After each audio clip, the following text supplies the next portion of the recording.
우리 앞에 계신 분들과 인사 나눌까요? 주님의 이름으로 축복합니다.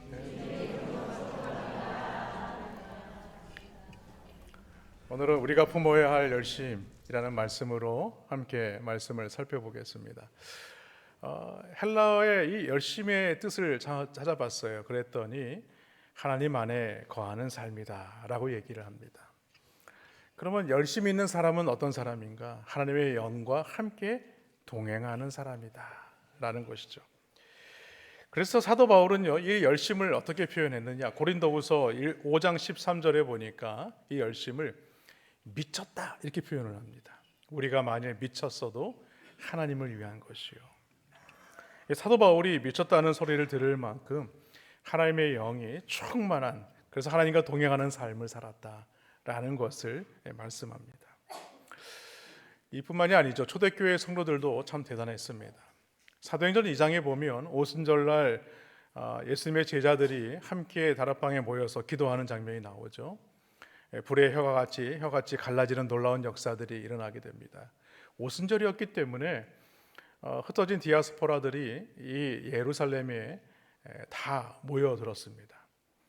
저마다 태어난 곳이 다르기 때문에 언어도 다를 수밖에 없겠죠. 그런데 성령의 충만함을 받은 예수님의 제자들이 각기 나아가서 다른 언어로 복음을 전하게 되죠. 그랬을 때에 사람들이 제자들을 조롱하면서 뭐라고 얘기를 하냐면 그들이 새 술에 취했다. 새 술에 취했다는 것은 무엇을 말하냐면 성령의 은혜가 충만했다라고 말했을 정도였습니다. 그런 의미에서 사도 바울은 로마서 12장 11절에서 이렇게 말하죠. 부지런하여 게으르지 말고 열심을 품고 주를 섬기라. 우리가 열심을 품어야 되는데 열심을 품는 이유는 주님을 섬기기 위해서라는 거예요. 그런데 그 말씀 앞절에 보면 부지런하고 게으르지 말라 이렇게 말합니다. 왜 그럴까요? 여러분, 인간적인 열심을 가지게 되면 우리는 쉽게 그 열심이 식어져 버릴 수밖에 없을 겁니다. 그러나 성령으로 뜨거워진 열심은 어떻습니까? 쉽게 식지 않고 사그라들지 않는다는 겁니다. 이처럼 지속적으로 성령의 기름이 부어질 때에 우리는 열심을 가지고 하나님의 영광을 올려드리는 삶을 살 수 있게 된다라는 것이죠. 이처럼 열심을 가지기 위해서는요, 우리에게는요 중요한 것들이 있습니다. 여러분, 불을 붙였다고 해서 불이 저절로 잘 타오르지는 않습니다. 요즘에 산불 때문에 온 나라가 참 많이 힘들었는데 이 조그만 불을 붙이더라도요, 이 불을 계속 잘 불이 붙도록 하기 위해서는 어떻게 되느냐? 필요하다면 열심히 부채질을 해야 하겠죠. 다시 말해서 영적인 열심을 지속적으로 이어가기 위해서는 어떻게 되느냐? 우리의 이 신앙의 부채질을 계속해서 해야 한다는 거예요. 신앙생활이 그렇다는 거예요. 열심히 있는 사람은요, 그래서 은혜도 충만하게 받습니다. 또 이렇게 열심히 있는 사람은요, 그들의 이 믿음도 성숙하기 마련이라는 거예요. 그래서 성경은 우리의 믿음 생활에 대해서 열심을 가져야 된다 이렇게 말씀합니다. 그러나 열심을 내되 바른 열심이 중요하겠죠. 왜냐하면 잘못된 열심은요, 오히려 자신과 교회의 덕을 이루지 못하기 때문에 그렇습니다. 그런 면에서 오늘 이 사도행전 이 8장 말씀에는요, 이 다양한 열심을 가진 대표적인 세 사람이 나옵니다. 우리가 잘 알고 있는 사도 바울 되기 전에 사울, 또 한 사람 있죠, 마술사 시몬, 또 한 사람 빌립, 예수님의 제자 빌립입니다. 오늘은 그들의 모습을 통하여서 우리가 어떤 열심을 가져야 바른 열심을 가질 수 있는지 오늘 이 세 사람을 통해서 함께 그 열심이 무엇인가를 살펴보기를 원합니다. 그 첫 번째가 뭐냐면 이 교회를 핍박하는데 열심인 사울입니다. 사도행전 1장 8절 말씀에 보면요, 오직 성령이 너희에게 임하시면 너희가 권능을 받고 예루살렘과 온 유대와 사마리아와 땅끝까지 이르러 내 증인이 되리라 이렇게 말씀하죠. 근데 사도행전 이 1장 말씀은요, 초대교회의 부흥이 무엇을 통해서 이루어졌는가를 우리도 알게 합니다. 그것이 무엇이냐면 바로 박해입니다. 박해. 그들에게 성령이 임하게 되자 사람들은요, 성령으로 충만하게 되었어요. 날마다 모이는 자들의 수가 더해졌고요, 사도들은 갑자기 커진 교회를 돌보고 양육하느라고 너무나 분주할 수밖에 없었습니다. 사람들은 예루살렘 교회에서 신앙생활 하는 것이 너무나 행복했어요.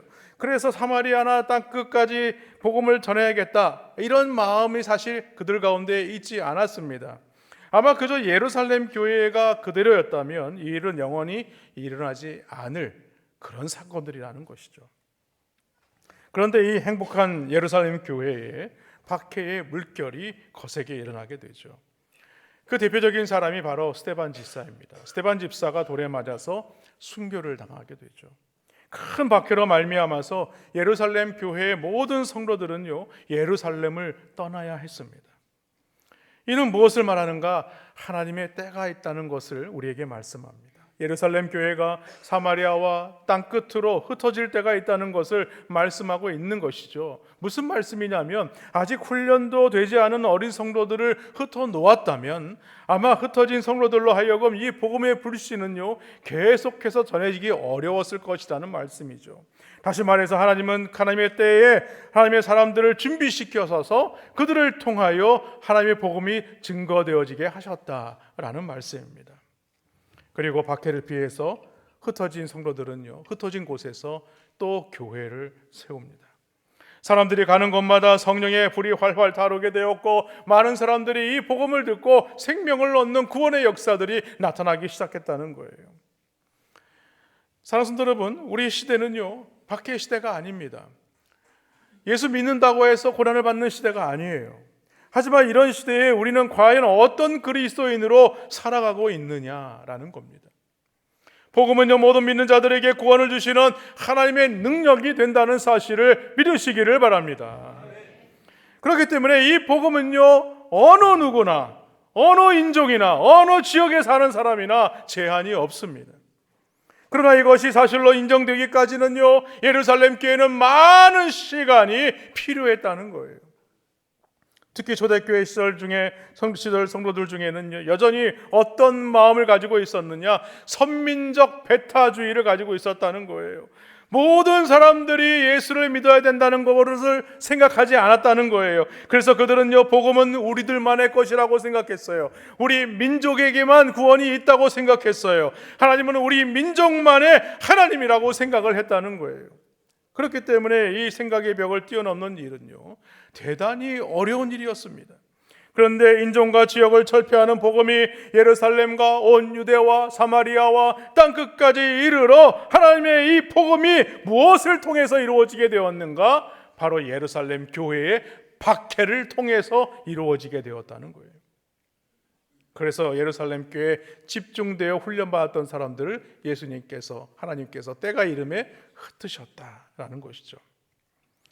그러므로 우리는요, 박해, 이 고난에 반응하는 그리스도인의 모습이 어떠해야 하는지 다시 한번 생각해 보아야 하는 것입니다. 복음을 증거하는 것은 무엇인가? 그것은 내 의지와 생각과는 너무나 다른 것이라는 것이에요. 예고 없이 찾아오는 어떤 어려움과 고난 가운데에서도 우리는 담대히 주의 복음을 능히 전할 수 있는 그런 성도들이 되어야 한다는 말씀입니다. 박해가 시작되자 사울은요, 이제 본격적으로 핍박자로 등장하기 시작합니다. 사울은 율법의 의로는 흠이 없는 자라고 했습니다. 그리고 그리스도와 교회를 미워하고 박해하는 자라고 말씀합니다. 그리고 사도행전에 그의 이름이 처음으로 등장하는 곳이 어디냐? 스데반을 돌로 친 증인들의 옷을 맡은 자로서 처음 등장하고 있다는 사실이에요. 그뿐만이 아니죠. 오늘 1절 상반절에 보니까 이렇게 얘기하고 있어요. 사울은 그가 죽임당함을 마땅히 여기더라. 그러니까 스데반 집사가 복음을 전하는 모습을 보면서 저 사람은 마땅히 죽어야 될 자다, 이런 생각을 했다는 거예요. 그뿐만이 아니죠. 3절 말씀에 보면요, 사울이 교회를 참멸할세 각 집에 들어가 남녀를 끌어다가 옥에 넘겼다라고 얘기를 하죠. 그의 잘못된 종교적 신념이 교회를 잘멸하는 것으로 사명으로 여겼다는 거예요. 여기 잔멸한다는 것은요, 더럽히다 또는 파괴하다라는 뜻을 가지고 있어요. 더 정확히 말씀을 드리면 마치 멧돼지가 이 포도원을 짓밟고 다녀서 황폐하게 만든다라는 의미예요.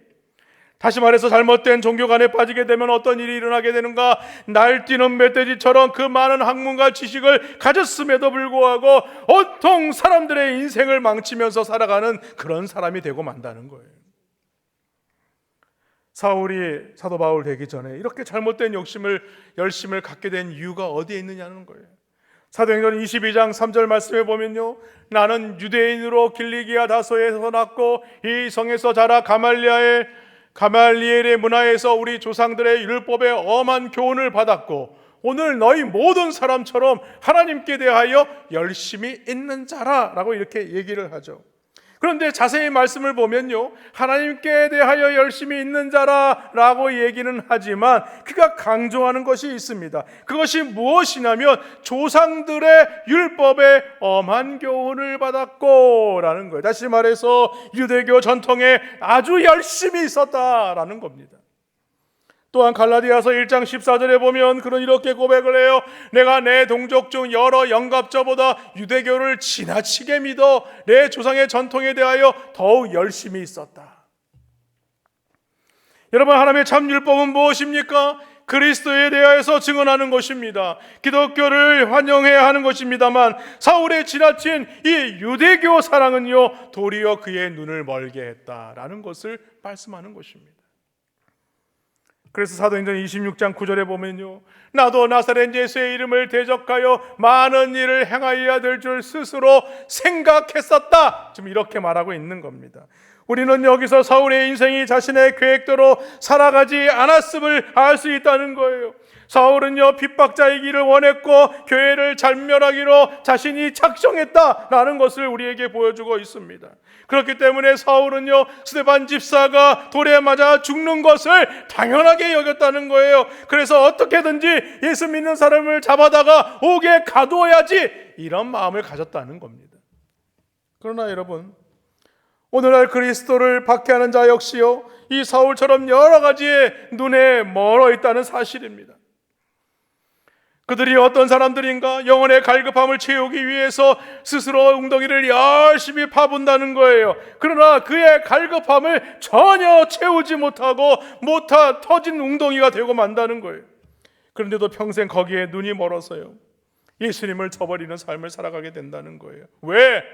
먹는 것 때문에, 마시는 것 때문에, 이 땅에 있는 것 때문에, 육신의 정욕과 안목의 정욕과 이상의 자랑 때문에 영혼의 만족을 채우는데 눈이 멀어버렸다는 거예요. 그러나 여러분, 분명한 사실은요, 이런 모든 것들은요 다 지나가 버리고 만다는 거예요.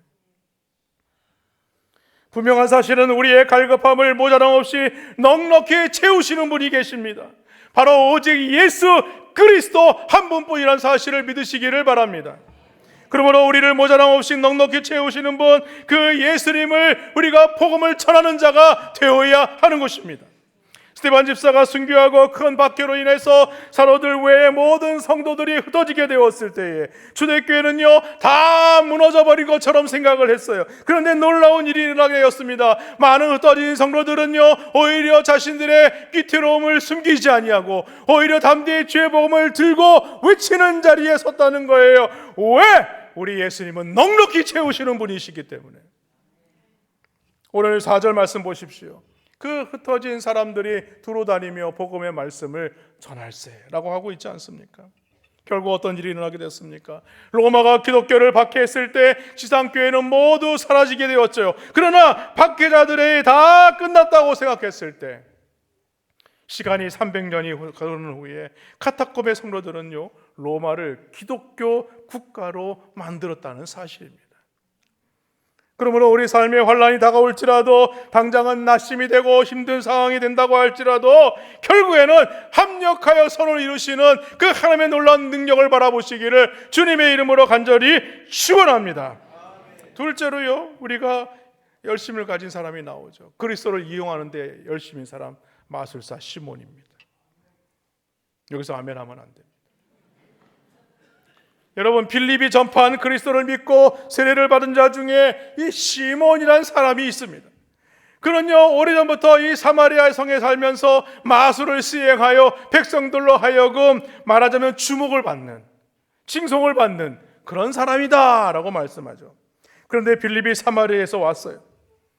사마리아에 와서는 복음을 전하기 시작했을 때 더 놀라운 일들이 일어나기 시작했습니다. 더러운 귀신이 소리를 지르고 나가는 것이었어요. 중풍병자가 고침을 받는 것이었어요. 안진뱅이가 일어나는 것이었어요.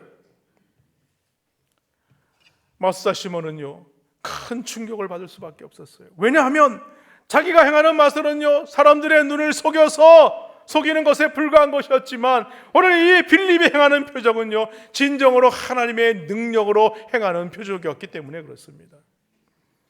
13절 말씀 보십시오.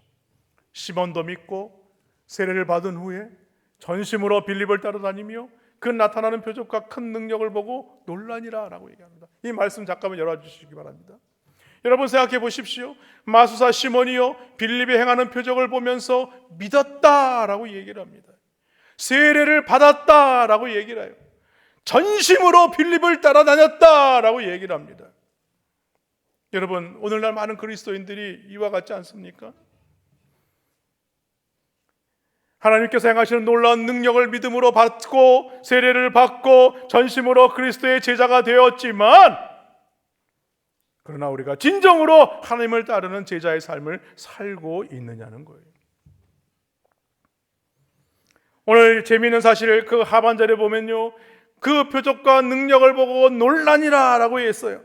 이 놀랐다는 것은요, 마술사 시몬이요, 정신이 혼미해지게 되었다는 거예요. 그 마음을 다 빼앗겨버려서 빌립을 따라갈 수밖에 없는 그런 처지가 되었다라는 것을 말하는 거예요. 그런데요, 이때까지만 해도 문제가 없었어요. 오늘 사마리아에 하나님의 놀라운 복음의 역사가 불릴듯 일어난다는 소식을 예루살렘 교회가 듣고 사도들을 파송하게 되죠. 예루살렘에서 사도들이 왔어요. 예루살렘에서 온 사도들이요, 시몬도 알 만큼 가시적인 놀라운 일들을 이루기 시작합니다. 그걸 보자 시몬은요, 그야말로 빌립뿐만이 아니라 그 사도들의 놀라운 표적을 보면서 놀랄 수밖에 없었다는 거예요. 그래서 그가 한 일이 있었어요. 그것이 무엇이냐면 돈을 잔뜩 가지고 와서는 하는 말이 오늘 18절과 19절에 보니까, 시몬이 사도들의 안수로 성령 받는 것을 보고 돈을 들여 이르되 이 권능을 내게도 주어 누구든지 내가 안수하는 사람은 성령을 받게 하여 주소서. 여러분, 어디서 이런 발상이 나온 것일까요? 마술사 시몬은요, 이 사마리아에서 자신이 이 돈을 가지고 그의 부와 명성을 샀기 때문에 그렇습니다. 그런 의도 때문에 하나님의 능력을 돈으로 사고 싶었어요. 그래서 자기가 그것을 사서 자기가 안수하는 사람들이 다 성령 받기를 원했다는 거예요. 여러분, 이런 시몬의 태도에 대해서 베드로 사도가 뭐라고 말합니까? 그 다음 절인 20절과 21절 말씀해 보니까, 베드로가 이르되 내가 하나님의 선물을 돈 주고 살 줄로 생각하였으니 내 은과 내가 함께 망할지어다. 하나님 앞에서 내 마음이 바르지 못하니 이 도에는 내가 관계도 없고 분깃될 것도 없느니라, 이렇게 말씀하죠. 책망을 받았어요. 여러분, 우리 성도들이요, 그런 이야기를 들으면 귀가 이렇게 혹할 때가 있어요. 어느 기도원에 갔더니, 어느 기도초소에 갔더니, 어느 교회 갔더니 참 용한 사람이 있더더라. 마치 무당을 찾아가듯. 그들에게 기도의 응답을 받기 위해서 찾아갔는데, 그런데요, 돈을 요구한다는 거예요. 내가 안수해 줄 테니 당신이 돈 얼마만 가져와. 그럼 내가 안수해 줄게. 여러분, 분명히 말씀드리지만 하나님의 은사를 돈을 받고 행하려는 자는요, 누구와 같아요? 오늘 마술사 시몬과 같은 자예요. 거짓된 예수 점쟁이. 그러므로 함부로 여러분의 머리를 아무개나 내밀면 안 돼요. 여러분, 베드로 사도가 마술사 시몬을 혹독하게 저주하는 것이 무엇이겠습니까? 그것은요, 자기 만족을 채우기 위해서 오늘 이 그리스도를 이용하고 있는 거예요. 결국 무엇을 추구하든 그것과 함께 망하는 자가 될 수밖에 없다라고 말하고 있지 않습니까? 그래서 베드로는요 23절에서 마수사 시몬에게 처방을 내리죠. 그 처방이 뭐예요? 회개하라는 거예요. 회개. 내가 보니 너는 악독이 가득하며 불의의 메인바 되었도다. 이 얘기는 뭐예요? 그러니까 빨리 회개해. 돌아와. 이 얘기입니다. 그런데 마수사 시몬의 반응은요 떨떠름한 거예요. 석연치 않아요. 24절 보니까 시몬이 대답하여 이르되 나를 위하여 주께 기도하여 말한 것이 하나도 내게 임하지 않게 하여 주시옵소서. 이렇게 얘기합니다. 여러분 이런 이야기를 들으면 회개하라고 얘기했으면 어떻게 해야 돼? 다윗과 같이 주여 내가 큰 잘못을 저질렀습니다. 내 죄를 용서하여 주옵소서. 이렇게 얘기를 하는 게 맞죠. 제가 잘못 구했습니다. 제가 잘 알지 못하고 구했어요. 그런데 마수사 시몬은요 하나님 앞에서 자기 죄를 뉘우치고 회개하기보다는요 뭐라고 얘기합니까? 자신에게 좋지 않은 일이 생길까 봐 지금 두려워하고 있는 거예요. 그렇습니다. 마수사 시몬에게 그리스도는 어떤 존재인가? 자신의 명성과 부를 쌓는 도구에 불과했다는 거예요. 또한 화나 부정을 쫓아내는 수단에 불과했다는 거예요. 사랑하는 성도 여러분, 시몬이 가진 열심은요 호기심이 가득한 신앙입니다. 뭔가 신선하고 새로운 곳에 관심은 많지만 하나님의 말씀을 가슴으로 받고 가슴을 치면서 네, 제가 그렇게 살기를 작정합니다, 이런 마음이 없어요. 예배하러 왔으면 말씀을 듣고 그 말씀의 삶의 새로운 방향을 발견해야 하는데, 그렇게 살기로 작정해야 하는데 전혀 그것과는 관계없이 살아간다는 거예요. 그냥 주일이 되면 교회에 와서 말씀 듣고 은혜로운 말씀 듣고 들어갑니다. 그거 드리고 한 주간 또 잊어버리고 살아가요. 다음 주에 와서 그러고 또 말씀 은혜를 받지만 또 그러고 또 한 주를 살아갑니다. 오늘 그런 자들이 마수사 시몬과 같다는 거예요. 한마디로 무엇과 같다는 거예요? 자신의 명성과 부를 쌓는 도구, 마치 부적처럼 화나 부정을 쫓아내는 그런 수단으로 생각하고 있는 거예요. 여러분, 교회에 나와서 내가 복받기를 원하고 내 가정에 어려움 당하지 않기를 원하고, 여러분 그렇게만 구하면 안 되는 것입니다. 예수 믿는 사람도 믿지 않는 사람들처럼 똑같이 시험을 당하고 똑같이 환난을 당하고 똑같이 고난을 받는 거예요. 그러나 뭔가 달라요? 우리 예수님이 우리와 함께 하신다는 사실이 다른 거예요. 이처럼 교회는요 언제든지 시몬과 같은 사람들이 존재할 수 있어요. 여러분, 이들의 생각은요 전혀 변하지 않습니다. 왜? 자신의 문제에만 집착하며 살아가기 때문에 그래요. 자신의 생각을 바꾸려 하지도 않아요. 누구보다도 예수를 잘 믿는다고 생각하지만 자신의 지부가 드러날까 봐 다른 사람들과 깊은 관계도 맺지 않아요. 그래서 교회에서는요 누구보다도 유창하게 기도하고 마치 성숙한 그리스도인처럼 행동하지만 삶의 현장으로 돌아가면 어떻습니까? 다시 옛 자아의 모습으로 돌아가는 겁니다. 그 사람이 예수 믿는 사람인지 믿지 않는 사람인지 전혀 구분이 안 돼요. 세상 사람들처럼 똑같이 남 비판하고 남 미워하고 남 시기하고 질투하고. 한마디로 이런 사람은 어떤 사람인가? 마수사 시몬형 그리스도인이에요. 진실한 회개가 없는 자들이에요. 그러면 오늘 우리는요 마수사 시몬과 같이 되지 않기 위해서는요 날마다 우리의 삶을 돌이켜 회개하는 삶을 살아야 할 줄로 믿습니다. 그럴 때요 우리의 찬양이 회복이 됩니다. 감사가 회복이 됩니다. 우리의 삶이 회복이 되는 거예요. 그러니까 우리가 마수사 시몬의 삶에서 벗어날 수가 있게 되는 것입니다.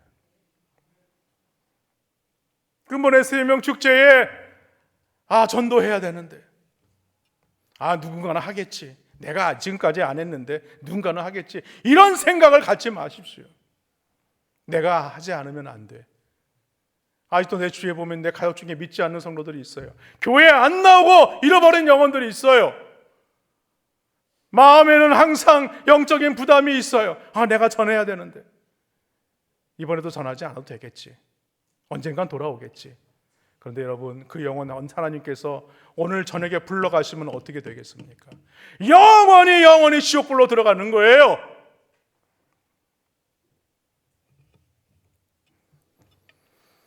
마지막으로 우리가 품어야 될 열심을 가진 사람이 있죠.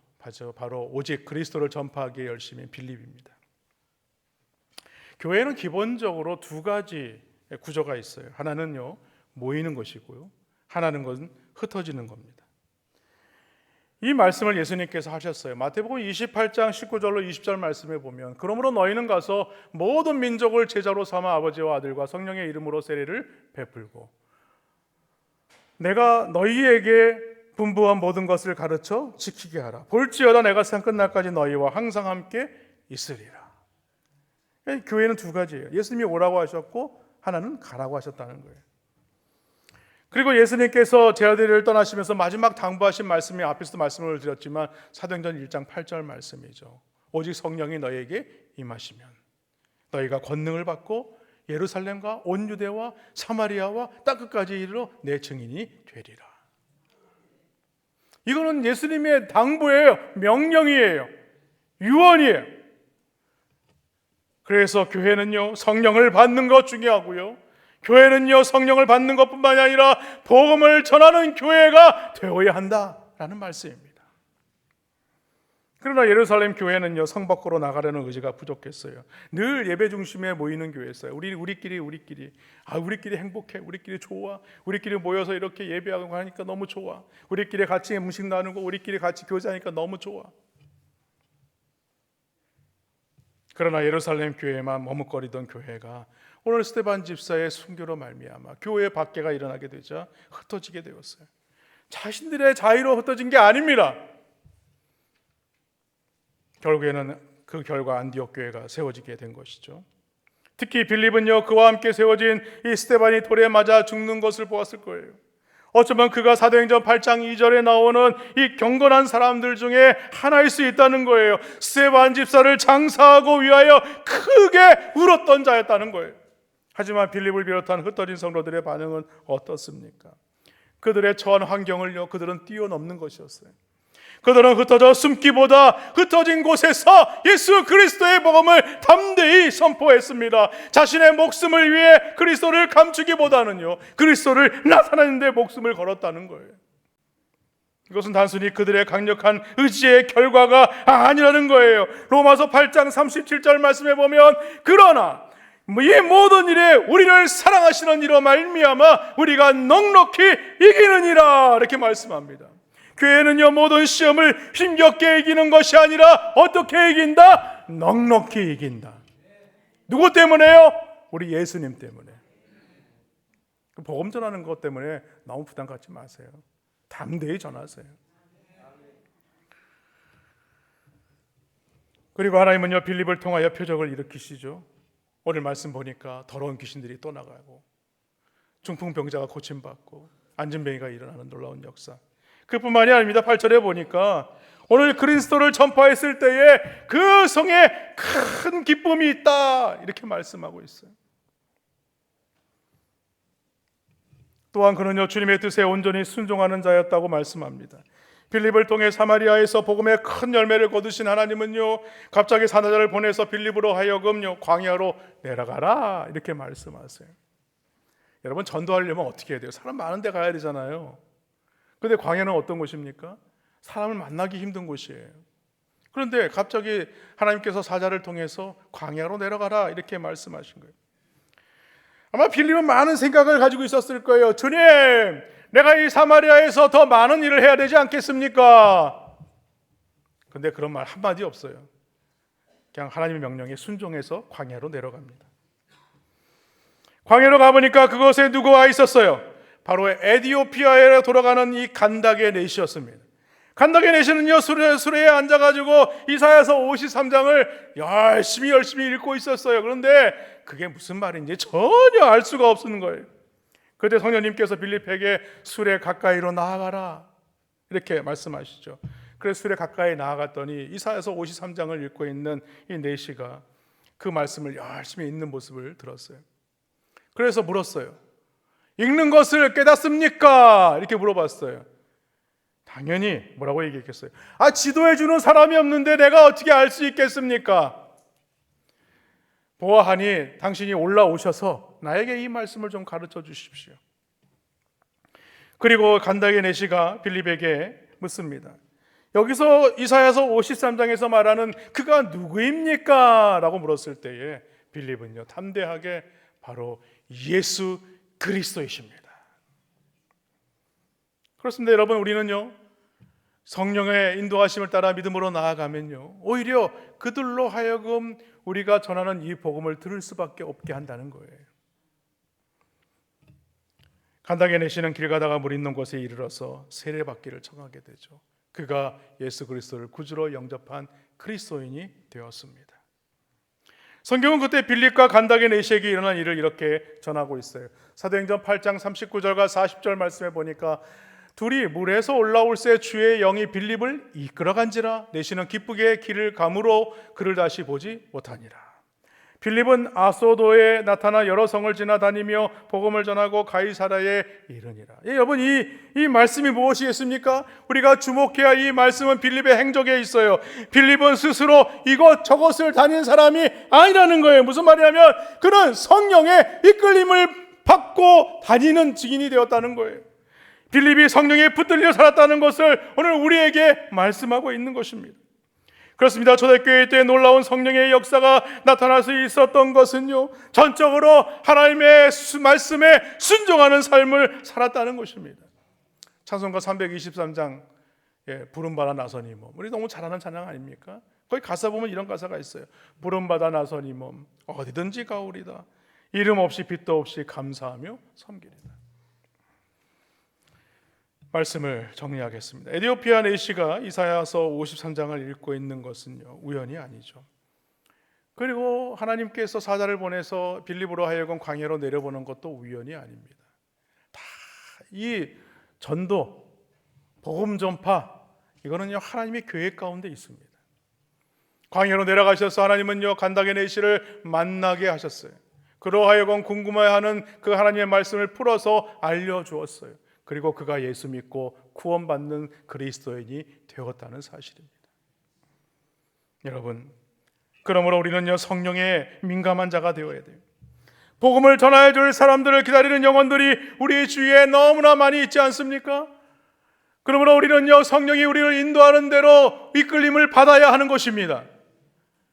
복음을 전하고 싶은데 그런 마음이 막 성령께서 주시는데 에휴 뭐 누군가가 전하겠지. 여러분, 그건 성령을 거스르는 거예요. 여러분, 그들에게 가서 하나님의 말씀을 전해야 그들이 복음을 듣지 않겠습니까? 로마서 10장 13절로 15절 말씀 보면 이런 말씀이 있어요. 누구든지 주의 이름을 부르는 자는 구원을 받으리라. 그런즉 그들이 믿지 아니하는 이를 어찌 부르리요? 듣지도 못한 이를 어찌 믿으리요? 전파하는 자가 없이 어찌 들으리요? 보내심을 받지 아니하였으면 어찌 전파하리요? 기록된 바 아름답도다 좋은 소식을 전하는 자들의 발이요 함과 같으니라.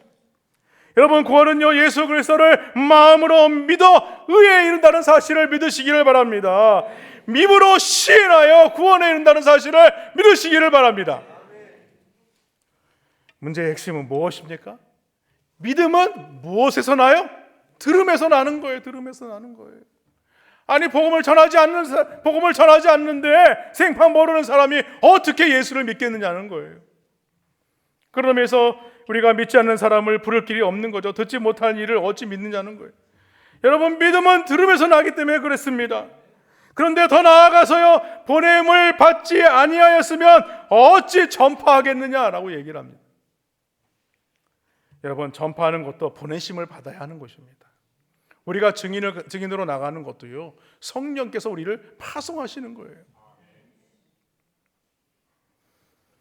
그러면서 이사야서 52장 7절 이사야 선지자의 말씀을 인용한 거예요. 아름답도다 좋은 소식을 전하는 자들의 발이요. 복음을 전하는 사람들의 발걸음이 아름답다 이렇게 얘기합니다.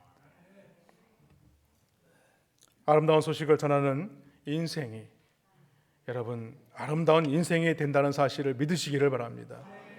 오늘 우리가 내 주변의 누군가에게 아름다운 소식을 전하시는 성도님들 되시기를 주님의 이름으로 축원합니다. 여러분, 중요한 것은요 이 복음의 주도권을 누가 갖고 있느냐? 우리 성령님께서 가지고 계세요. 우리 하나님께서 가지고 계세요. 예루살렘에 핍박이 났을 때 흩어지게 하신 분이 누구예요? 우리 하나님이에요. 빌립비 강해를 이끄셔서 내시를 만나게 하신 분이 누구입니까? 우리 하나님이에요. 그로 하여금 병고에 내려가서 하나님의 말씀을 가르치라고 말씀하신 이가 누구입니까? 하나님이세요. 여러분, 오늘 우리는 성령의 인도하심을 따라 이 복음의 명령을 감당해야 할 줄로 믿습니다. 근본의 생명 축제, 여러분 이제 한 달 남았어요. 말씀 상행에도 우리가 복음에 맞춰서 우리에게 증거를 해주는 너무너무 귀한 시간이었어요. 오늘 안 나오신 분들 여기 많이 계시는데 너무나 안타깝네요.